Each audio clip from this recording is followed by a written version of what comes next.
les merveilles de ta loi. Dans ta loi, il y a beaucoup de merveilles. Il y a beaucoup de prodiges. Seigneur, révèle-moi tes voies. Au nom de Jésus. Et nous disons Amen. Voilà, on se tient debout et nous accueillons le pasteur apôtre Maximilien et toi sous nos acclamations. Nous bénissons le Seigneur. Alléluia. Praise the Lord.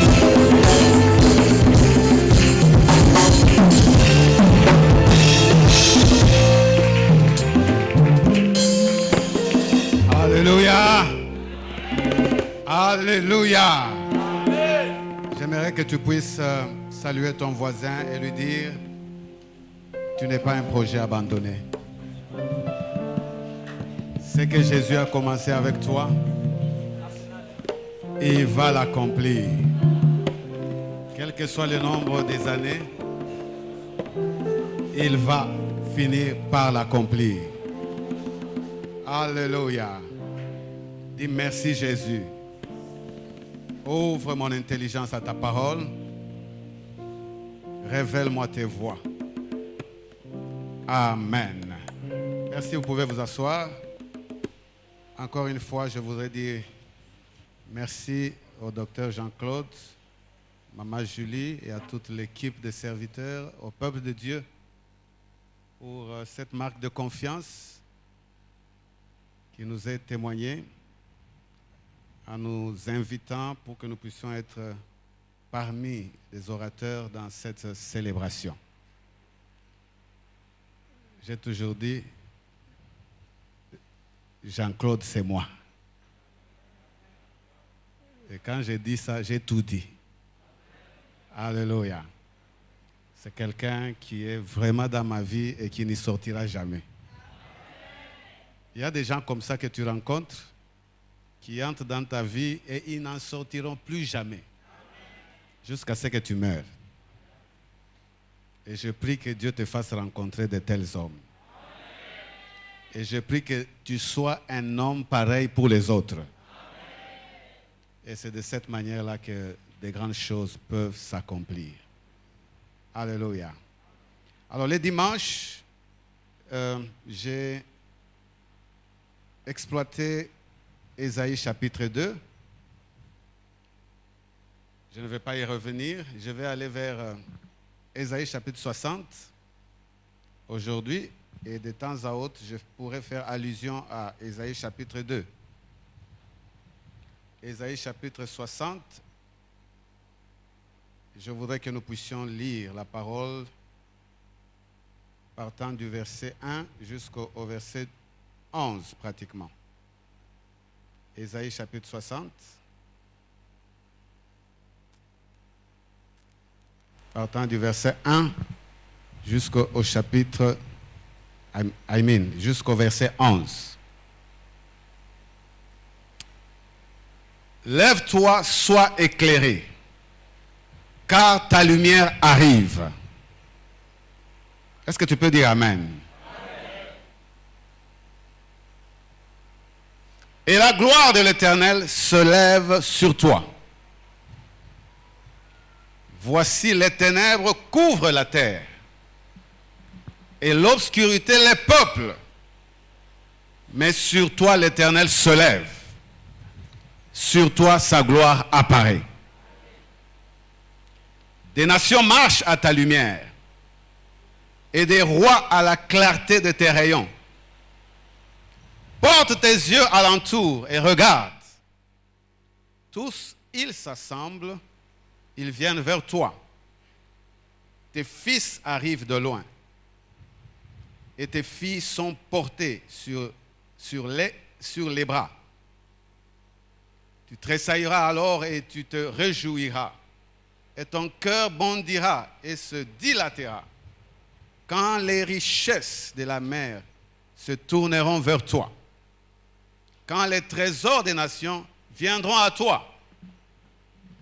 Tu seras couverte d'une foule de chameaux, de dromadaires, de Madian et des phas. Ils viendront tous de Seba. Ils porteront de l'or et de l'encens et publieront les louanges de l'Éternel. Les troupeaux de Kébar se réuniront tous chez toi. Les béliers des Nébajot seront à ton service. Ils monteront sur mon autel et me seront agréables. Et je glorifierai la maison de ma gloire. Qui sont ceux-là qui volent comme des nuées, comme des colombes vers leur colombier? Car les îles espèrent en moi, et les navires de Tarsis sont en tête pour ramener de loin tes enfants, avec leur argent et leur or, à cause du nom de l'Éternel, ton Dieu, du Saint d'Israël, qui te glorifie. Les fils de l'étranger rebâtiront tes murs, et leurs rois seront tes serviteurs. Car j'étais frappé dans ma colère, mais dans ma miséricorde, j'ai pitié de toi. Tes portes seront toujours ouvertes. Elles ne seront fermées ni jour ni nuit, afin de laisser entrer chez toi les trésors des nations et leurs rois avec leur suite. Quelqu'un dit Amen. Je vais m'appesantir beaucoup plus sur le verset 11. Mais pour mieux comprendre ce verset-là, il faut prendre à partir du verset 1er. C'est pourquoi j'ai lu tout ce texte. Alléluia.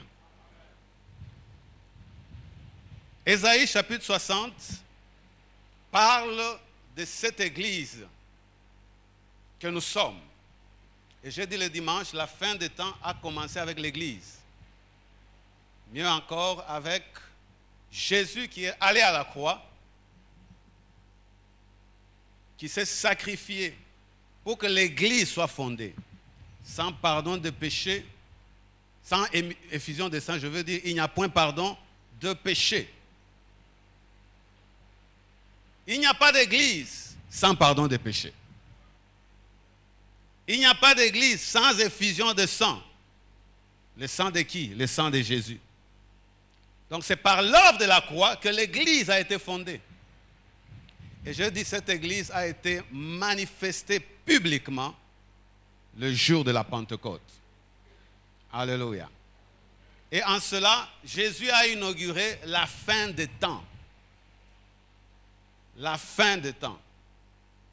C'est bien que tu comprennes l'agenda de Dieu. Si tu es chrétien, tu ne crois pas à la théorie de l'évolution, mais tu dois croire à la théorie de la création.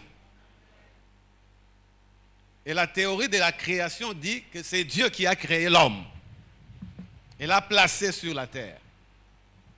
Et cette théorie nous dit que l'homme n'est pas aussi vieux que cela.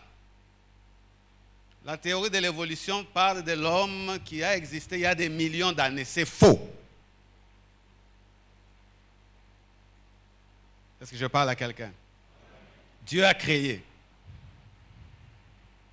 Et l'homme a vécu autant de temps sur la terre. Dieu a commencé à dérouler son plan. Et dans la fin des temps, il déroule son plan à travers l'Église.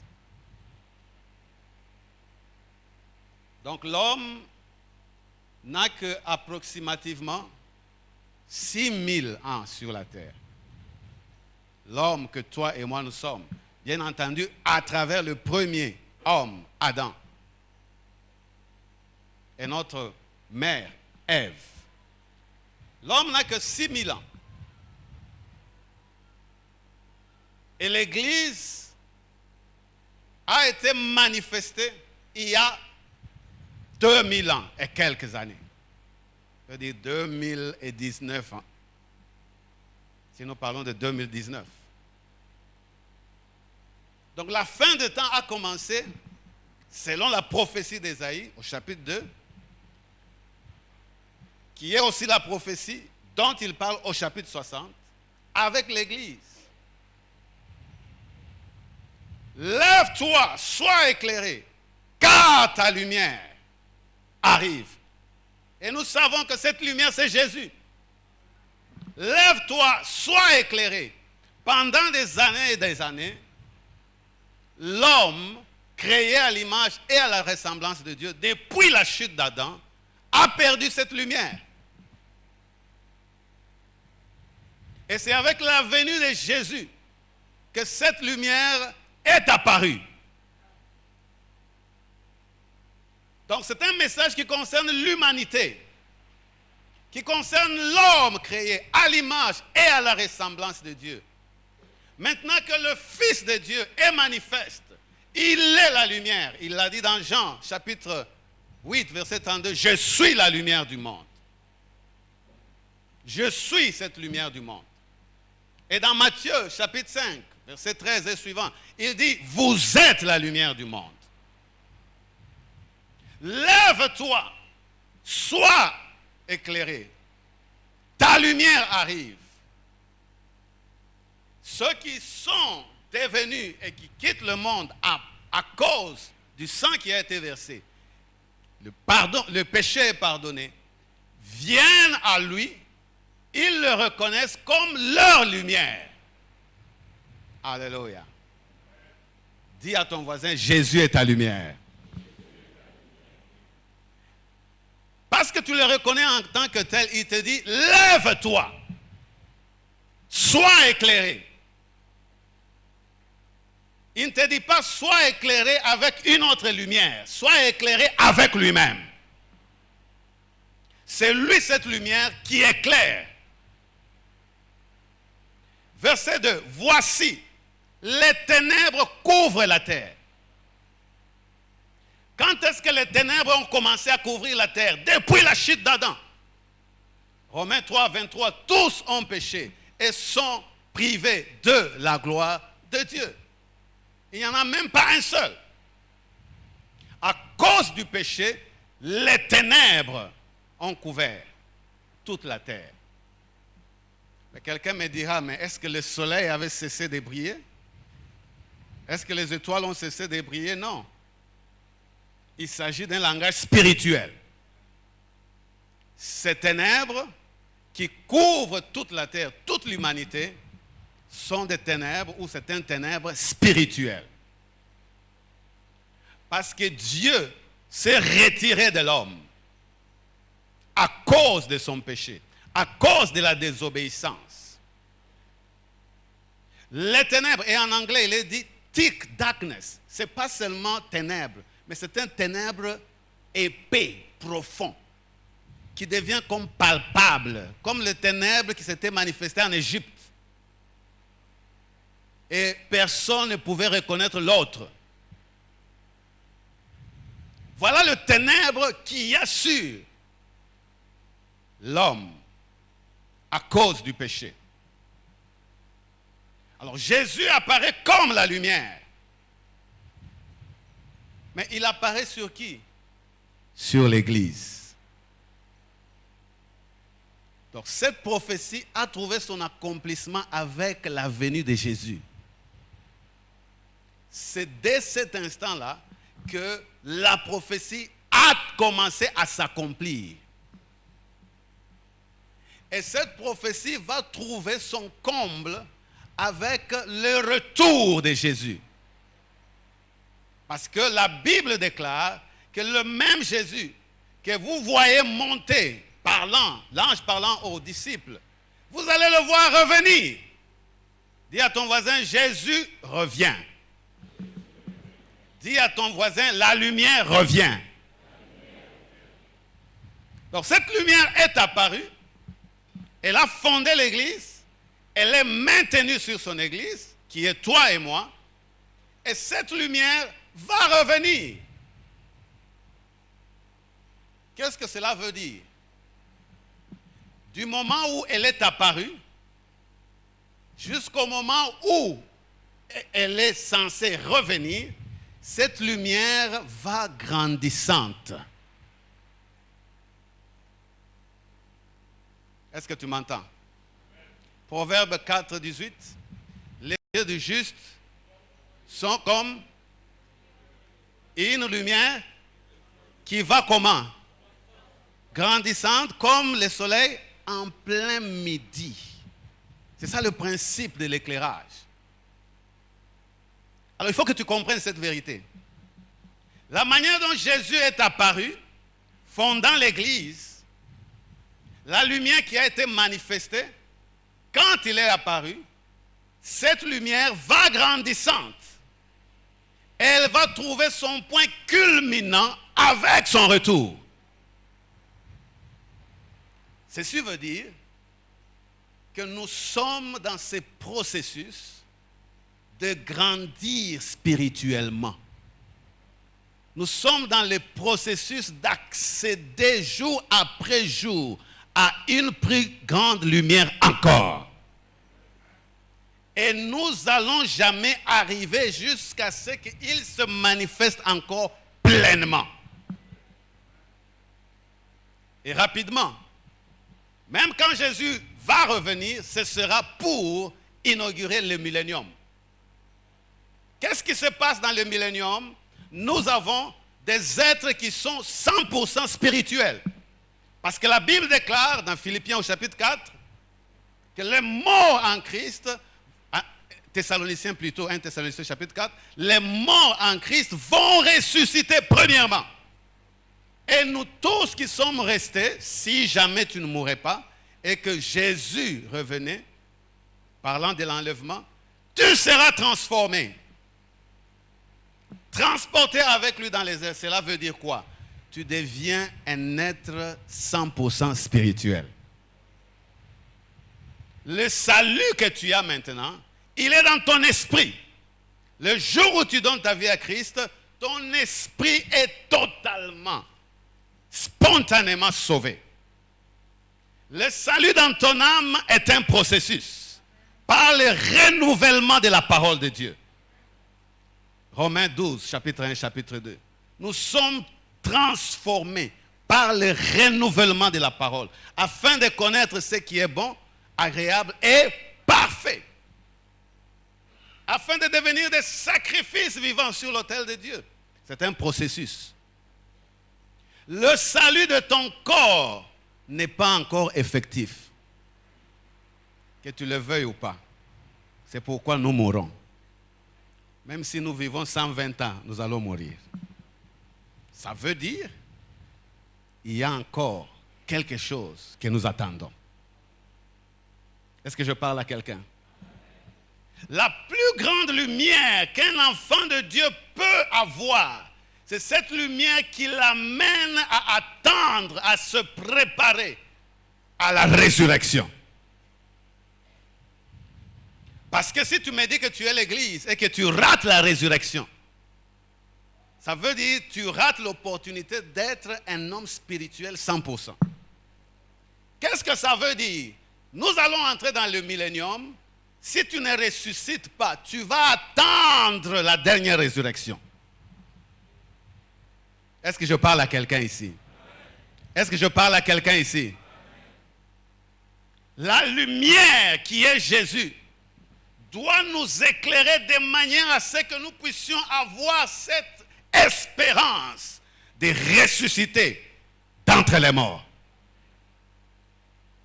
De ne pas échapper, de ne pas rater ce temps-là. Est-ce que je parle à quelqu'un? Cela est du domaine de Dieu.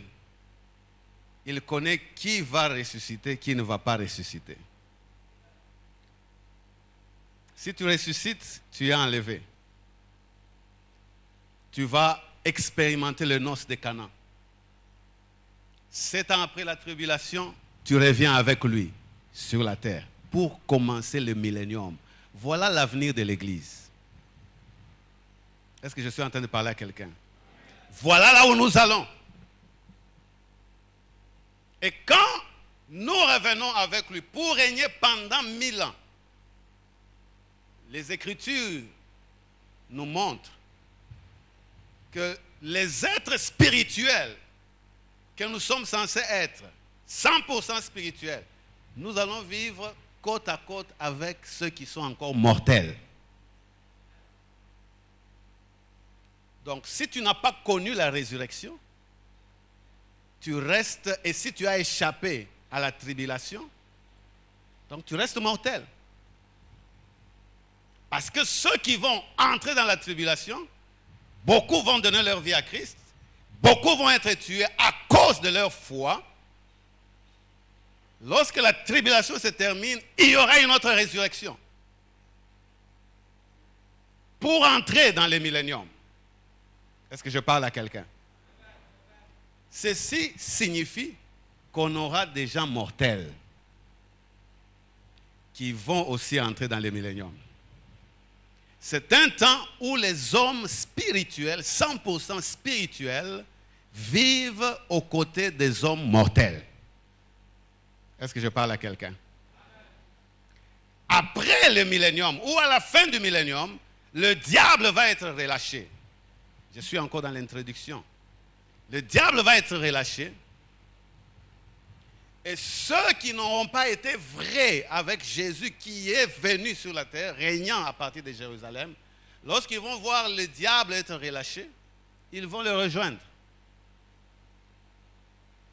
pour la dernière bataille, qui est appelée la bataille d'Armageddon. Jésus va triompher. Et après ce temps, il va confondre tous les plans de l'ennemi. Et le jugement dernier va avoir lieu. Afin d'entrer dans l'éternité. Est-ce que je parle à quelqu'un? Une nouvelle terre et de nouveaux cieux seront créés. Quand tu continues cette prophétie des années 60, tu vas découvrir toutes ces choses. Je créerai une nouvelle terre et de nouveaux cieux. Et dans cette nouvelle terre, ces nouveaux cieux, Dieu lui-même est la lumière. Il n'y a plus de soleil pour nous éclairer. Dieu lui-même est la lumière. C'est dans cette perspective-là que tu vas voir le Père tel qu'il est. Mais tu ne peux le voir que si tu es devenu 100% spirituel. On n'entre pas dans cette éternité en étant mortel. Ce sont des êtres spirituels qui accèdent dans l'éternité. Voilà le message que l'Église doit comprendre. Voilà le message pour lequel nous devons jeûner et prier.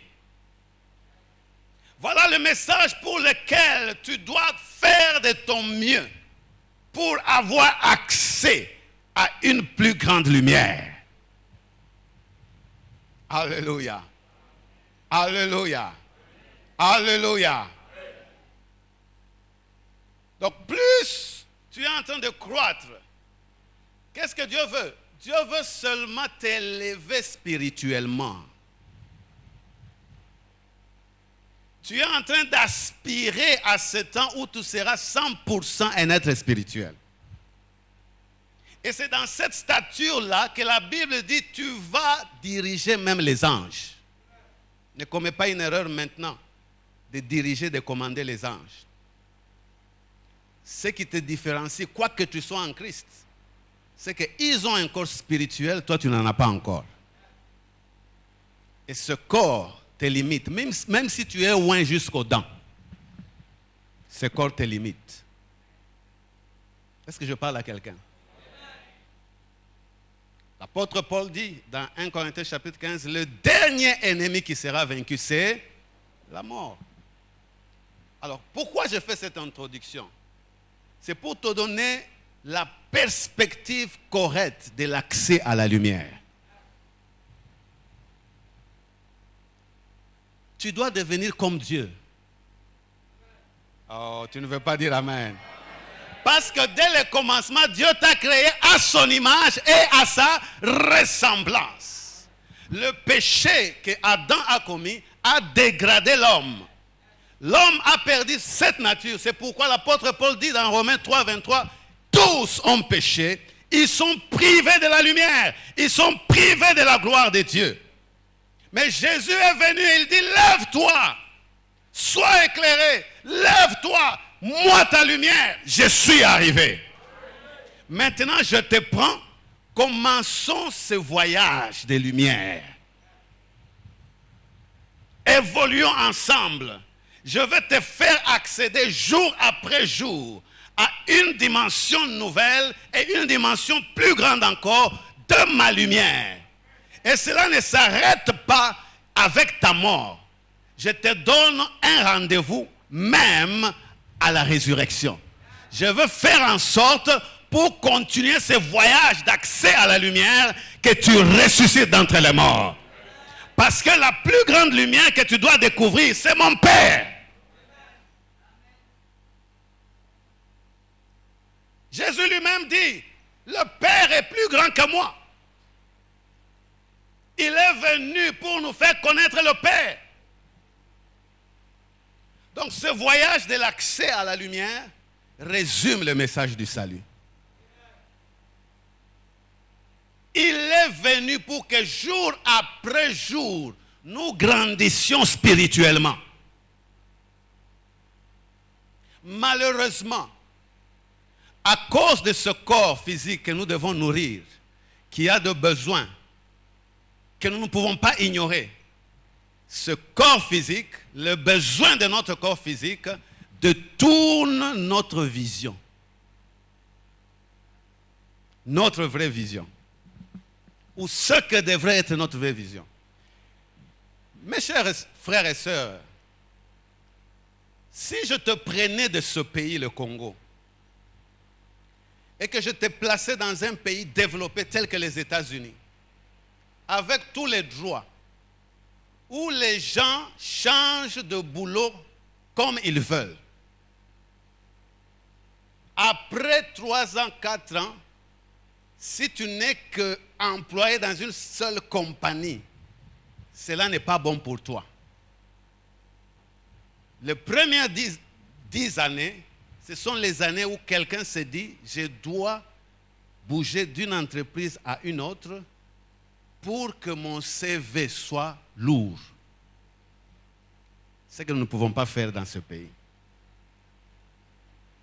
Quand tu as un boulot, tu le gardes jusqu'à ce que tu aies 70 ans. Même s'il n'y a pas de promotion, cela n'est pas ton problème. Qu'est-ce que cela veut dire? À cause de la pauvreté, notre spiritualité est affectée.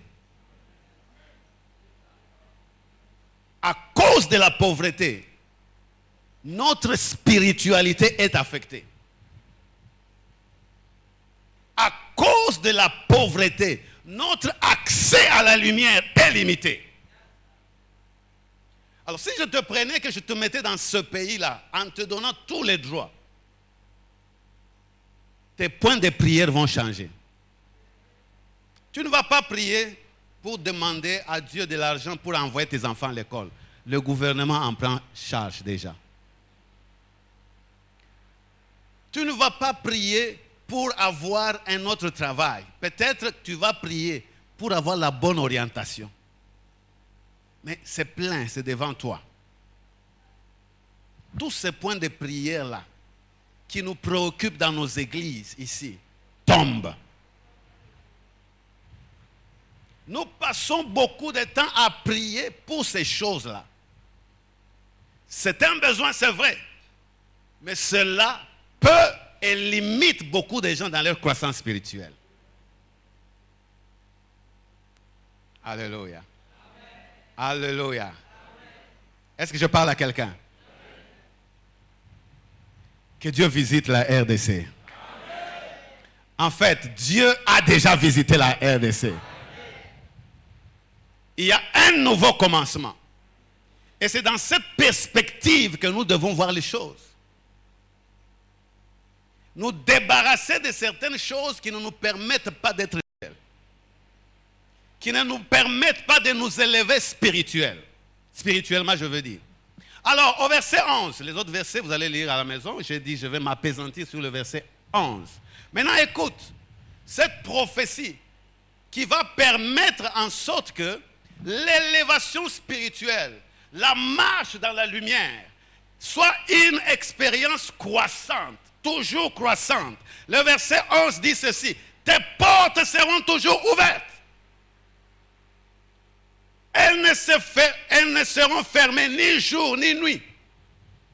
afin de laisser entrer chez toi les trésors des nations et leurs rois avec leur suite. Alléluia. Amen. Maintenant, la question c'est de savoir comment une nation, parce que là on parle d'Israël en tant que nation, comment une nation peut-elle avoir des portes? Et si nous prenons Israël comme l'Église, parce que Israël est l'image de l'Église, quelles sont les portes de l'Église? Quelles sont les portes d'une nation? Qui doivent toujours rester ouvertes, jour et nuit, afin de permettre l'entrée des richesses. Quelles sont ces portes-là? Si nous prenons cette église en tant qu'une église locale, quelles sont ces portes? C'est au pluriel, tes portes, au pluriel. Resteront toujours, en anglais il est dit, will always stand open. Always stand open. Pour dire, personne ne peut les fermer. Il est interdit à ces portes d'être fermées. Ces portes doivent rester ouvertes. Alléluia. Alors, comme je l'ai dit, cette prophétie concerne l'Église dans la fin des temps. Donc, Israël ici représente cette Église. Et nous pouvons extrapoler pour dire, représente même une nation qui se veut chrétienne. Représente une famille qui se veut chrétienne. Une communauté qui se veut chrétienne. À cette communauté, à cette église, à cette famille, à cette nation, Dieu dit, dans la fin des temps, voici ma vision.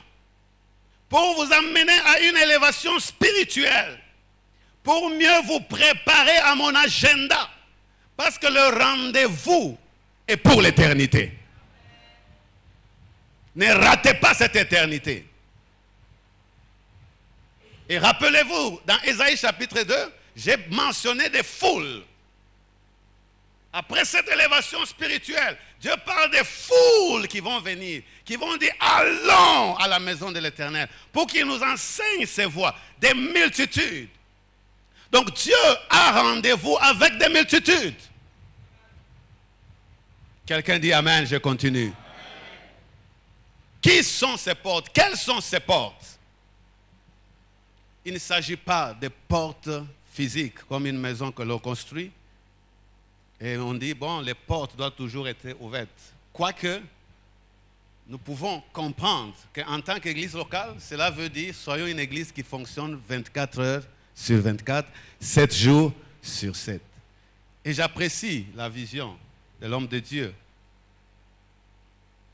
qui parle de la chaîne des prières 24 heures sur 24. Laissez-moi rapidement ouvrir une parenthèse. Nous pouvons avoir tout le monde prier 24 heures sur 24, 7 jours sur 7. Quand je dis tout le monde, je ne dis pas que tu sois tous les jours à l'église. Ne faisant rien, on vient de nous enseigner que tu dois faire quelque chose pour que Dieu te bénisse. Mais en tant qu'église, étant nombreux, nous pouvons assurer une chaîne de prière. Je pars à mon travail, je fais ce que j'ai à faire. Dès que je termine, je sais que par exemple lundi, c'est mon jour. Parce que je travaille, tout de suite après les heures de travail, je passe mes 2 heures ou mes 3 heures. Ou 1 heure. Quelqu'un d'autre le même lundi peut être ici de 7 heures à 10 heures. Un autre de 10 heures à 13 heures, je ne sais pas. Lorsque nous nous multiplions, nous devenons nombreux. Dans cet angle-là, les portes de l'église locale sont toujours ouvertes. Parce qu'il y a toujours quelqu'un qui est là en train de prier. Ça peut être un endroit dédié à la prière, une montagne. Mais nous, en tant qu'église, nous nous organisons pour toujours être en prière. Bien-aimés dans le Seigneur, je vous assure que bien d'églises n'ont pas ce modèle. Et parce qu'il n'y a pas ce modèle, l'église est limitée spirituellement. Nous pouvons être nombreux à prier, mais nous ne pouvons pas être nombreux dans l'église à enseigner. La Bible est claire là-dessus. Ne soyez pas nombreux à enseigner. Comme je l'ai dit, parce que l'enseignement, c'est le pilier qui contient les autres piliers. C'est le pilier qui donne l'orientation. Alors, si nous sommes nombreux à enseigner, nous allons prier avec des visions différentes. Nous allons nous entredéchirer. Nous allons nous diviser. Si vous voulez voir la gloire de Dieu, laissez le domaine de l'enseignement à l'ange de la maison. Et n'enseignez que par délégation. Et n'enseigne que ce qui te demande d'enseigner. Ne prends pas l'opportunité pour mettre ton propre sel, ton propre sucre. Dis ce qu'il te dit de dire. Nos bien-aimés sous d'autres cieux, tels qu'au Nigeria, au Ghana, je parle de l'Afrique, ont compris ce principe. Vous êtes serviteur dans l'église, tu ne répètes que ce que l'enseignant principal enseigne. Ne viens pas avec tes propres enseignements. Et quand tu enseignes, il te regarde. S'il entend que tu dis tes propres choses, tu es disqualifié. Ce qui nous tue au Congo, c'est quoi? Tout le monde est enseignant. Tout le monde ouvre la Bible. Tout le monde a la révélation. Toi, tu as quelle lumière? Yes, tout le monde peut méditer la parole. Tout le monde peut la lire. Mais tout le monde n'est pas qualifié à communiquer la lumière. Est-ce que je parle à quelqu'un? Est-ce que je parle à quelqu'un? Est-ce que je parle à quelqu'un? Pourquoi je dis cela? Parce que l'enseignement identifie les portes. L'enseignement ouvre même les portes. L'enseignement maintient les portes ouvertes. L'enseignement identifie les portes. L'enseignement ouvre les portes. L'enseignement maintient les portes toujours ouvertes. Il y a une onction que Dieu donne à celui qu'il qualifie pour enseigner. Pour identifier les portes, pour les maintenir ouvertes. Est-ce que je parle à quelqu'un? Est-ce que je parle à quelqu'un? Waouh, que Dieu m'aide à cause du temps. Alors, dans l'accomplissement de cette prophétie, Jésus qui est la lumière, lorsque nous lisons la Bible attentivement, nous nous rendons compte qu'à partir de Matthieu chapitre 5 jusqu'au Matthieu chapitre 7, Jésus fait là son premier long enseignement, qui est appelé couramment le sermon sur la montagne. La Bible dit, Jésus se retira sur une montagne. Ses disciples le suivirent.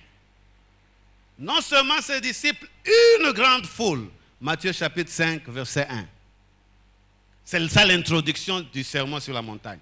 Donc Jésus qui fait des miracles, qui fait tout ce que nous connaissons, se retire sur une montagne. Ses disciples le suivent. Une grande foule aussi le suit. Sur cette montagne, Jésus est en train de révéler la lumière.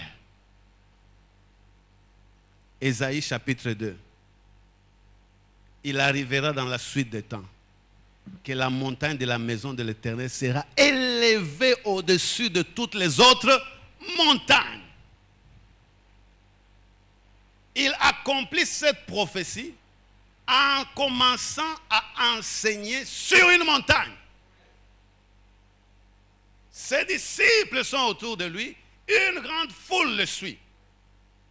Alors, quand tu analyses son enseignement, au chapitre 5, il dit, vous êtes la lumière du monde. On n'allume pas une lampe afin de cacher cette lampe, mais on l'expose sur la montagne. Est-ce que je parle à quelqu'un? Sur la montagne. Maintenant, écoutez la conclusion. Après que Jésus a enseigné du chapitre 5 au chapitre 7. Est-ce qu'on peut mettre Matthieu chapitre 7, verset 28? Matthieu chapitre 7, verset 28.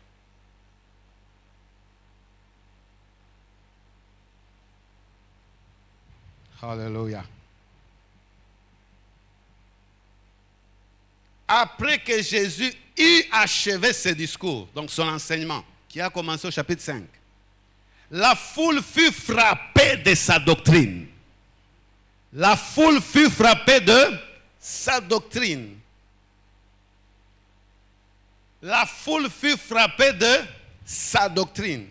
Car il enseignait comme ayant autorité. Non pas comme leurs scribes. Car il enseignait comme ayant autorité. Et non pas comme leurs scribes. Mais laissez-moi lire aussi le verset 24 jusqu'à 27. Jésus qui conclut son enseignement, qui a commencé au chapitre 5. C'est pourquoi quiconque entend ces paroles, c'est pourquoi quiconque entend l'enseignement de celui qui est qualifié, de celui que Dieu a positionné sur la montagne.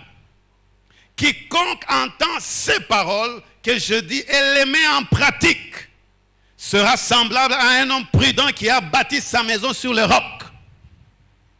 L'enseignement identifie les portes afin que les portes restent ouvertes. C'est lui qui entend cet enseignement, c'est lui qui est exposé à l'enseignement. Il est semblable à un homme qui est bâti sur le roc et non sur du sable. La pluie est tombée, les torrents sont venus, les vents ont soufflé et se sont jetés contre cette maison. Elle n'est point tombée parce qu'elle était fondée sur les rocs. Alléluia. Mais quiconque entend ces paroles que je dis et ne les met pas en pratique sera semblable à un homme insensé qui a bâti sa maison sur le sable. La pluie est tombée, les torrents sont venus, les vents ont soufflé et ont battu cette maison. Elle est tombée et sa ruine a été grande. C'est pourquoi j'ai dit l'enseignement identifie les portes qui doivent demeurer stables et toujours ouvertes. Quelqu'un dit Amen. J'aime bien les miracles. Dieu m'a fait grâce de prier pour des gens, de mouvoir dans l'onction des miracles, des guérisons. Par la grâce de Dieu, j'en ai vu plusieurs dans mon ministère. Mais laissez-moi vous dire, peuple de Dieu, on ne bâtit pas l'église avec les miracles. Les miracles sont le résultat de l'enseignement de la parole. Nous ne devons pas nous attaquer aux miracles. Nous devons produire les miracles par notre enseignement. Est-ce que je parle à quelqu'un? Alors Jésus a enseigné, et puis il dit, si vous m'écoutez, si vous êtes exposé à mon enseignement, vous êtes comme ces hommes, ces femmes, bâtis sur le roc. Quelles que soient les épreuves de la vie, quelles que soient les difficultés, vous allez rester stable. Alléluia. Non. Ce qui caractérise toute maison, imaginez une maison aussi belle qu'elle soit, mais personne ne sait y avoir accès. À quoi beau l'avoir? Parce que personne ne peut entrer dedans, personne ne peut voir le confort qu'il y a. Donc, ce qui te donne accès à une maison, c'est la porte. Alors, si cette maison est stable et qu'elle demeure parce qu'elle est bâtie sur le roc, et si quelqu'un peut y entrer, c'est parce qu'il y a une porte ou parce qu'il y a des portes. On n'entre pas dans une maison par la fenêtre, n'est-ce pas? En tout cas, si tu le fais, tu es un voleur. Ou tu es suspect, tu veux voler quelque chose. Logiquement et naturellement, on entre par la porte et par la grande porte. Donc, parler d'une maison, parler de ses portes ou parler de la porte, c'est parler d'une même chose. Alléluia. Alléluia. Alléluia. Alors, Ésaïe chapitre 60, verset 11 dit, tes portes resteront toujours ouvertes.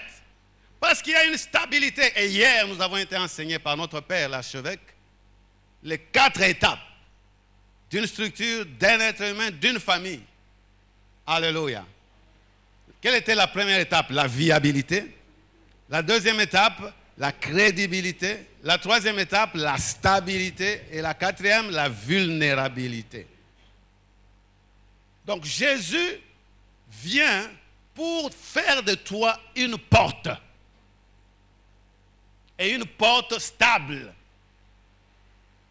Qui ne va pas être vulnérable parce que tu ne vas pas oublier son enseignement. Acclame pour Jésus. Alléluia. Donc cette prophétie d'Ésaïe parle de toi. Qui sont ces portes qui resteront toujours ouvertes? Ce sont les hommes et les femmes dans une église. Ce sont les hommes et les femmes dans une famille. Ce sont les hommes et les femmes dans une nation.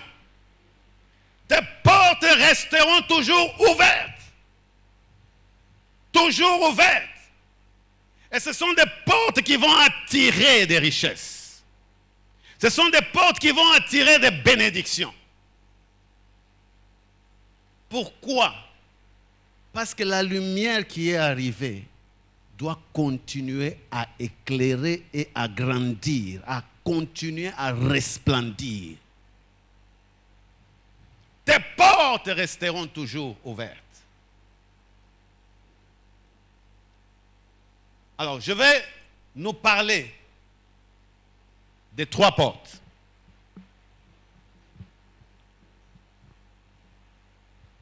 Quand je te regarde, tel que tu es là, je vois en toi 3 portes. Alléluia. Ou quand je regarde l'église, je vois dans l'église 3 portes. Est-ce que nous sommes ensemble? Qui doivent toujours rester ouvertes. À cause de cette stabilité qui est assurée, venant de l'enseignement, de l'écoute et de la mise en pratique de la parole.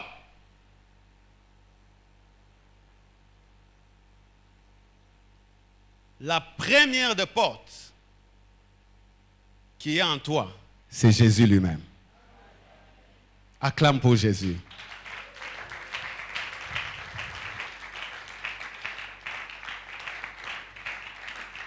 Alléluia. Jésus est la première porte. La deuxième porte qui est en toi, ce sont tes dons et tes talents. Est-ce que je parle à quelqu'un? Et je vais le démontrer avec les Écritures.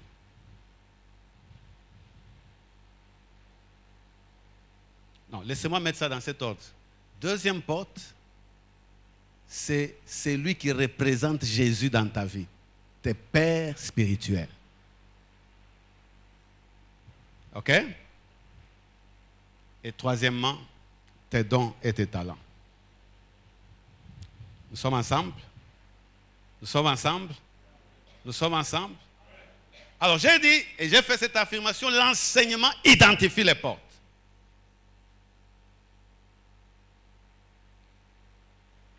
Allons dans Jean au chapitre 10, rapidement. Je sais combien de temps j'arrête? À combien? À 35. OK. Donc j'ai 10 minutes. Jean chapitre 10. Je vais rapidement présenter Jésus comme la porte. La grande porte qui est ouverte. Alléluia. Jean chapitre 10. Nous lirons à partir du verset 1er rapidement jusqu'au verset 10.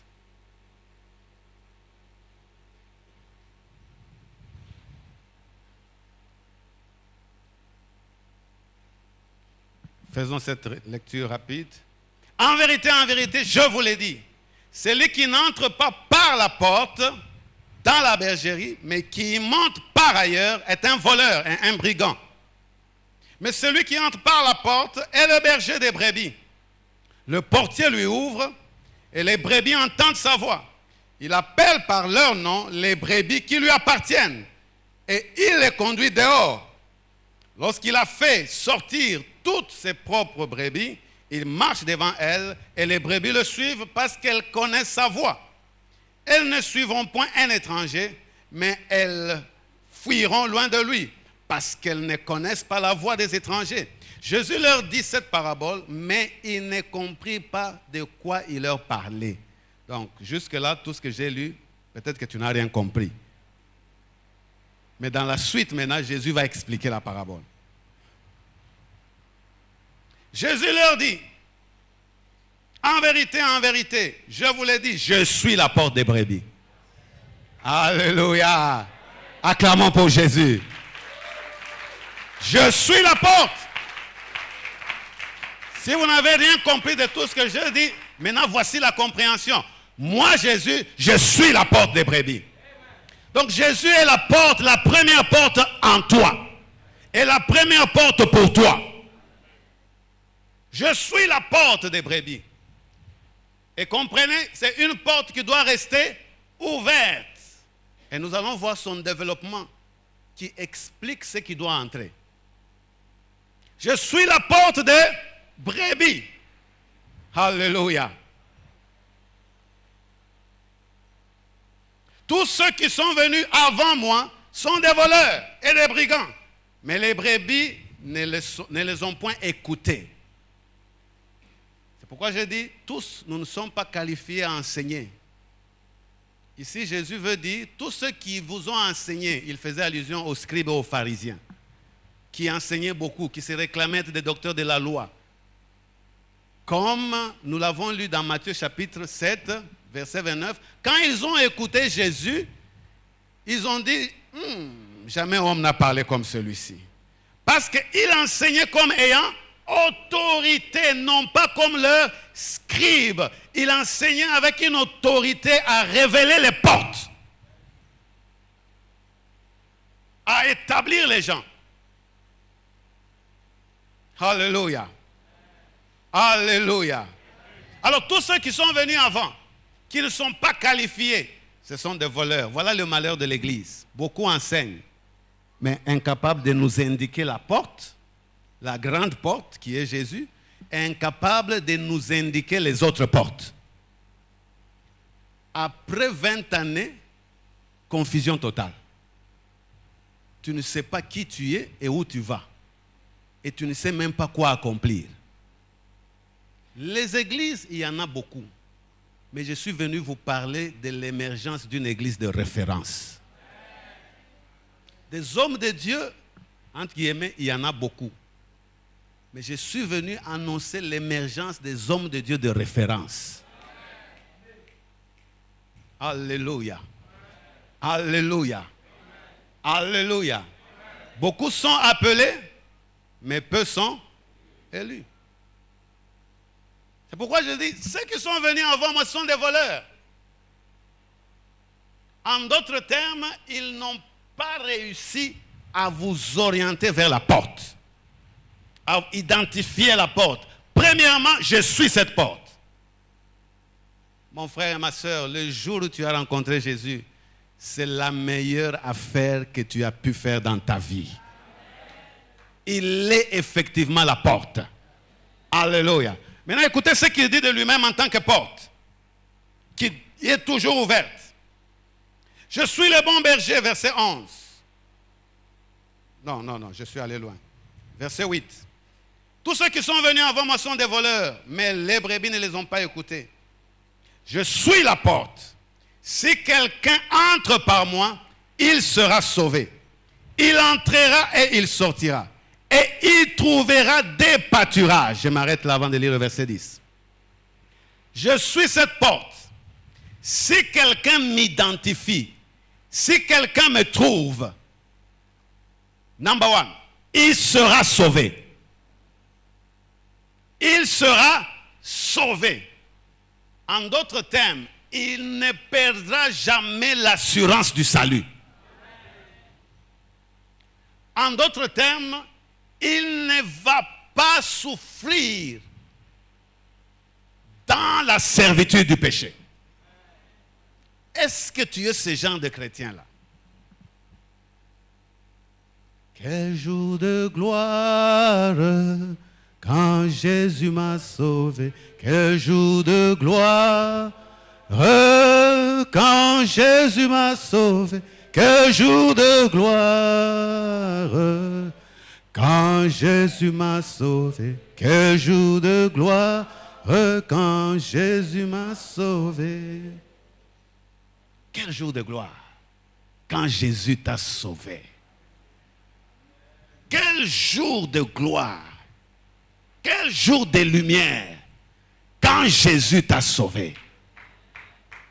La lumière est entrée dans ta vie. L'assurance du salut est venue vers toi. C'est lui qui m'identifie. C'est lui qui me prend comme la première porte. Sera sauvé. Et n'oubliez pas l'introduction. Rendez-vous avec lui dans l'éternité.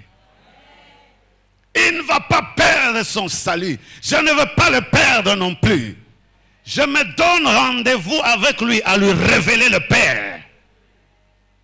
La plénitude, le plus grand accomplissement de la chrétienté, qui est notre espérance, c'est de voir le Père face à face. Tel qu'il est, de le connaître. Tu peux voir Jésus, mais tu ne peux pas encore voir le Père. Il te donne rendez-vous à voir ton Père.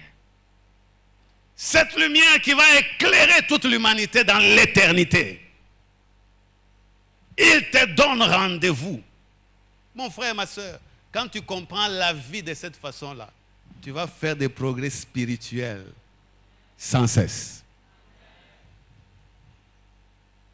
Les milliards de dollars, ça ne veut rien dire par rapport à cette lumière. Comment Dieu peut-il te faire confiance à te donner des milliards si les milliards vont apporter l'obscurité? Que sert-il à un homme de gagner le monde entier s'il perdait son âme?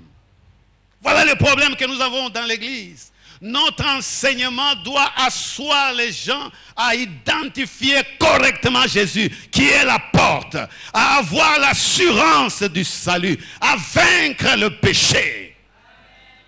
Il y a très peu d'hommes de Dieu intègres de nos jours. L'évangile est devenu corrompu. Et les fidèles qui nous suivent savent très bien que nous avons trop de trucs qu'ils peuvent nous reprocher aussi facilement. Quel Jésus nous leur avons présenté? Quel Jésus avons-nous présenté? Notre Jésus est toute une petite porte. Je crains qu'il ne soit pas totalement fermé. Sauve mon peuple de Satan à Dieu, de ténèbres à la lumière, de la faim à l'abondance. Va, sauve mon peuple de Satan à Dieu, de ténèbres à la lumière, de la faim à l'abondance. Proverbe 21:16. L'homme qui s'écarte du chemin de la compréhension, il résidera dans la congrégation des morts.